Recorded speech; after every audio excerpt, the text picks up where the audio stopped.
Hi. This week, we're going to talk energy storage. Some folks might remember Aliso Canyon and mark it as the beginning of the advent of utility-scale energy storage.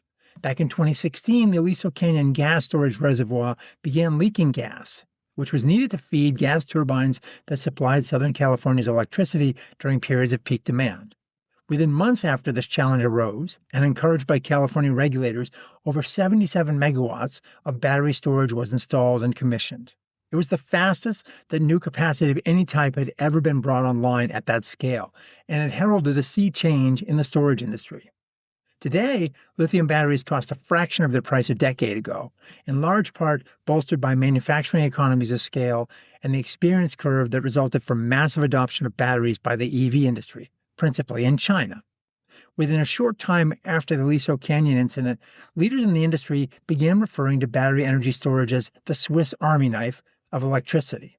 That's because lithium batteries could be installed and deployed to provide a multitude of services. In the bulk power system, batteries could provide and be compensated for capacity in various ISOs and RTOs. They soon proved their mettle as well in offering forward reserves and frequency regulation. In addition, as more solar energy flooded the system and crushed energy values midday, gigawatt hours of batteries were deployed to rescue nearly valueless energy generated by solar arrays during midday and deliver that power into the evening hours when prices were often 2 to 3 times as high. These days, the Solar Energy Industry Association reports that nearly half of all utility-scale projects are hybridized with storage. The battery duration of these hybrids typically sits at about 3 hours. Batteries don't pair as well with wind energy resources because wind doesn't exhibit the same type of predictable output one normally sees from solar day in and day out. In the transmission system, a concept of storage as transmission soon arose as well. Under this model, batteries in transmission-constrained areas started to be deployed to absorb energy when there were no transmission limitations, with the energy then released on the far side of the transmission constraints when it was needed. Storage increasingly found its way into the distribution system as well, supporting stressed grid assets during peak periods, and of course it's also found favor in residential and sometimes commercial markets. This is especially the case in California. Exports of rooftop solar back to the grid are valued at next to nothing, so it makes economic sense to store that energy and consume it later, avoiding paying over 30 cents per kWh on your retail power bill. In California, the attachment rates, where solar is sold with batteries as well, are north of 60%. There's also a new and rapidly growing market for batteries with the data center crowd. New data centers are increasingly finding it hard to connect to the grid. In many cases, there's no spare capacity left. But those capacity ceilings are hit less than 1% of the time. So data centers add on-site batteries and provision their loads from storage during system peaks, thus enabling faster interconnections and lower fees for capacity and associated supply and transmission infrastructure. This advantage may create a huge new market opportunity for storage. One analyst recently commented that the ability to accelerate the interconnection of 1 gigawatt of data centers for a single year would be worth $7 billion. That buys one a whole boatload of energy storage. So with that background in mind, what does the market look like these days and where might it be headed? Well, consulting firm Mackenzie, along with American Clean Power, recently issued its U.S. Energy Storage Monitor report for Q1 of this year, as well as a look back at 2025. It observed that since 2019, over 50 gigawatts, 50,000 megawatts, and 144 gigawatt hours of energy storage has been installed in the U.S.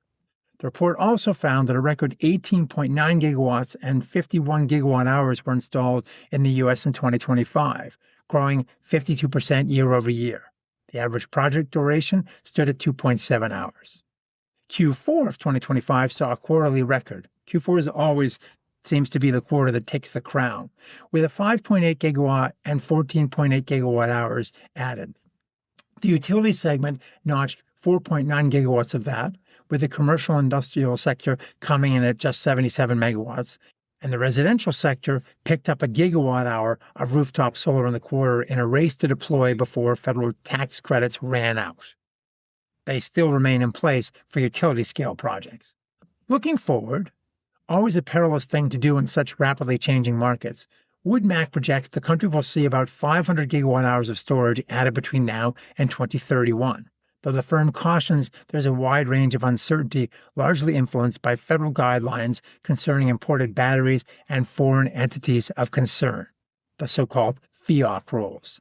It forecasts a pretty significant cone of uncertainty with a delta of 52 gigawatts between its high installation and low installation scenarios by the end of that period.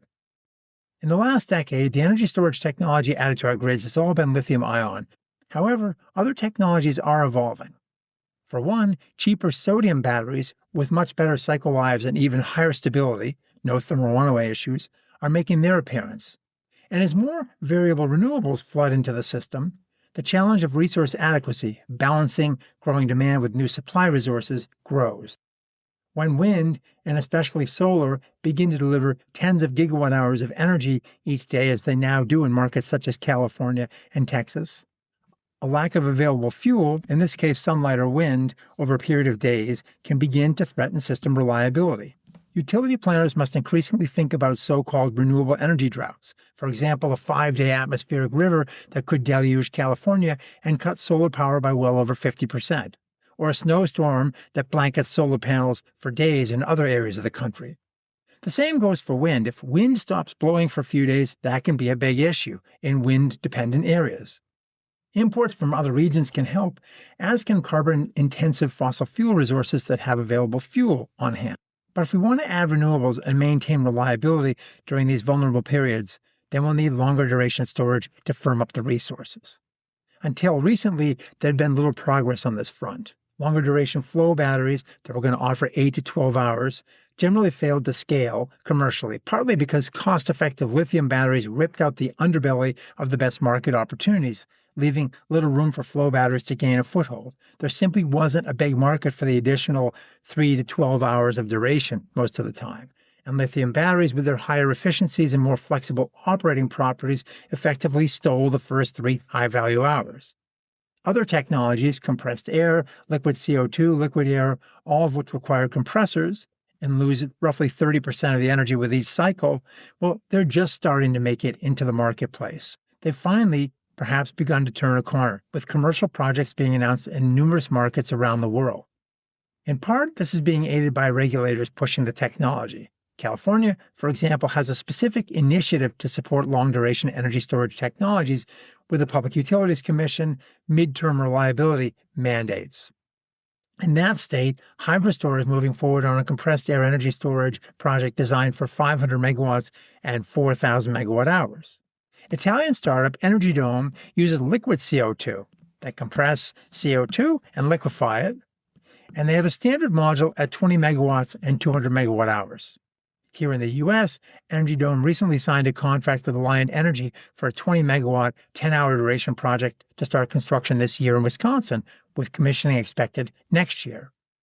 And it just announced in the first week of April an MOU with New Era Energy and Digital, Inc. to support its Texas critical data center site in Odessa. Energy Dome also has an agreement with Google that will likely include multiple projects across the global footprint. Then there's Highview Power, a company that liquefies air which when warmed up expands and spins a turbine. Its projects generally sit in the 6-hour range, with the first a 50-megawatt, 300-megawatt-hour project in Manchester, England, expected to start flowing power this year. A massive project except for Scotland will, if completed, deliver 300 megawatts and 3.2 gigawatt-hours. There are other projects out there using mechanical energy and gravity, and some large pump hydro projects also in the works, but the latter take forever to permit and build, and none are expected online until the 2030s. None of these projects will significantly affect the Wood-Mac projections for either capacity or energy through 2031. However, as I discussed recently in another video, there is one company and technology that may do that, which is Form Energy. That's the Iron Air battery company with projects having 100 hours of duration, though they only have 40% round-trip efficiency.